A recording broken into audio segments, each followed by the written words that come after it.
I'll start it off. Tough game for sure.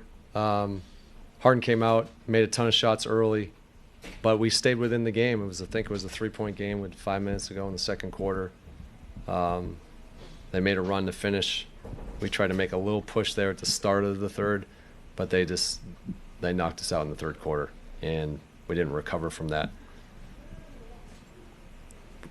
We got a long season. We got a lot of work to do. People have Thanksgiving tomorrow. Hopefully everybody will enjoy your day, and you guys included. We'll come back to work on Friday. Brian, when the team loses so many games in succession, particularly by large amounts, how do you ensure that with the young guys that their development is not impaired? You keep coaching, you keep teaching, and you keep showing them the right way to play, and we use every moment that we have to take advantage of that. Sometimes in these hard moments, I think you can grow. You're learning how to get some resolve, some resiliency. And we show that this year. I've been really proud of our group this year, is that we have shown that even in some tough moments. Even tonight, we showed some moments.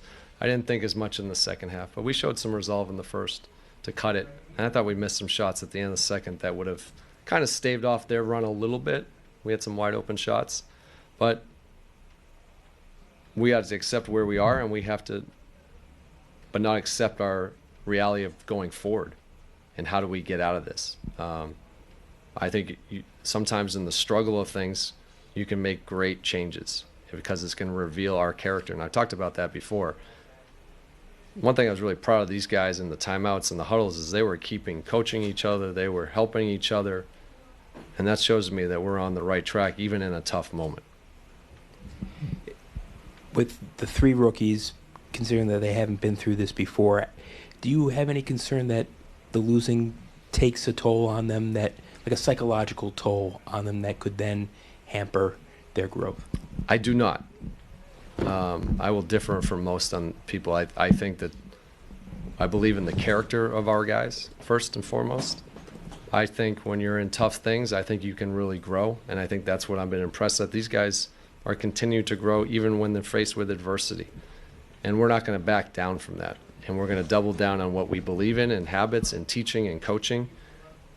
And this will eventually turn someday. But I believe we're, in some ways, going to grow from this. And that's how we're going to take advantage of. You said that you can make good changes during difficult times. What do you anticipate those changes to be? It's a resolve thing more than anything. It's a mindset. It's learning how to fight through things. This league is unforgiving. There's some great players in this league, and there's some great teams. And it's very cutthroat because guys want to be in this league. It's hard to be in this league. There's only a certain amount of people who can play in this league. So it's a competitive atmosphere. I think you sometimes have to go through the fire of this. So there's a lot of examples of teams who had to do this. They've had some tough games. I've been part of that myself. I believe that we're going to grow from this. But we have to do the work. And that's where the beauty is there's no magic to this. It's, can you get lost in the process of getting better? And I think that's what our group has continued to do. So I feel like we're going to make a running start forward. We're just taking a couple steps back right now. But we're going to dig in and continue to work. And that's what I like about our group. I believe that's 8 out of the last 10 games where the Wizards have failed to score 110 points. What do you think specifically might have caused the offense to go a bit stagnant? I actually thought for the first half we were trying to play the right way and tried to find the right shots. Some of them didn't go in. I think we got a little turnovers, tried to play in crowds and force them when it got tough, and that led to them expanding their lead. But we got to continue with the process of building us the right way, and that's on both ends. That's not just on offense, too. It's on both. We have a long year to go, and we're going to get better. And I noticed after that first quarter in which James Harden had such a great quarter, you started to double him, you threw him some different looks. What did you think about the execution after those adjustments? I thought it helped change at least the rhythm of the game, at least make some different guys make some plays, some different guys get some shots. He was on fire. We had to do something. We weren't just going to let him tee up threes. So we made a little adjustment. I thought it helped a little bit.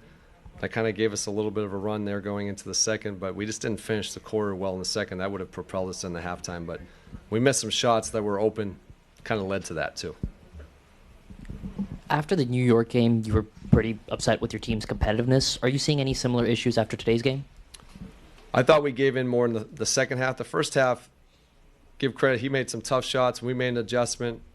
We also, one of our guys goes down. Like, guys had to step up.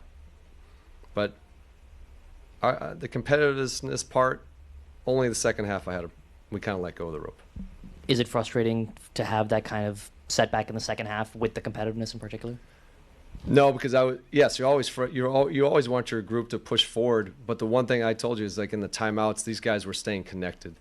So there was no fragmentation at all, which I give them a credit that they were trying to fight through it, but they couldn't find the solution. And that's me too. We're all in this together. With Bilal, his offense has kind of tailed off pretty steadily in November. Today was a pretty tough night. What are you seeing from him? Is there anything structurally that's wrong in his game right now? No, I mean, he had a great game offensively versus Indiana. So, like, I always base Bilal's game on his activity and his rebounding, his defense that sometimes fuels his offense. He couldn't find the rhythm of the game tonight for whatever reason. I know he'll bounce back. Go ahead. So from the difference between now and when you coach James Harden at OKC, what do you see most from him now? And this is a guy who's experienced a lot. I mean, I don't know how many years he's now been in the league. At least 15 to 16. So, like, he's seen it all. He's been through it all. Just cerebral player, seen every coverage, every scheme, everything thrown at the kitchen sink at him. He's seen all these things. Obviously a great player. Brian, what's the report on how Kuz sprained his rib? Yeah, it's when don't have much details on it yet, Josh. I know it was when he went up on that drive there and when he came out right after that. I don't have any details yet. Go ahead in the back. You'll have to excuse how offbeat this question is, but how aware are you of the rugby scene in the US? The rugby scene? Yeah, I'm on a very niche brief. I apologise. I know that Toulouse, the home of Alex Sard, has a very good rugby program. That's what I know about rugby. And how does a sort of minority sport in the US like rugby? What do they need to do to break into the household like basketball has done, to bring people out on Thanksgiving Eve like they've done here? Sorry, I don't have the answer to that one. Appreciate it. Thank you. The rebounding was an issue today. What did you see from there? Some of it was they were getting to the paint, and that just led to some traffic rebounds from them because we were protecting. We've been rebounding actually very, very well lately. In the last 5 games, we've been rebounding at a super high level. Tonight was not that night. And then Last question, please. Jordan had a pretty tough game in his first game back. There were a couple deep threes he took, and it seemed like after the second one you weren't particularly happy. How do you feel about that shot selection when he takes those deep threes early in the shot clock? Jordan's made some of those this year. So, like, we let Jordan have some license to take some shots that we think they're good shots for himself. He makes some of that. He didn't make that. That's not what I was mad about. But we let him shoot those when he's open. Thank you.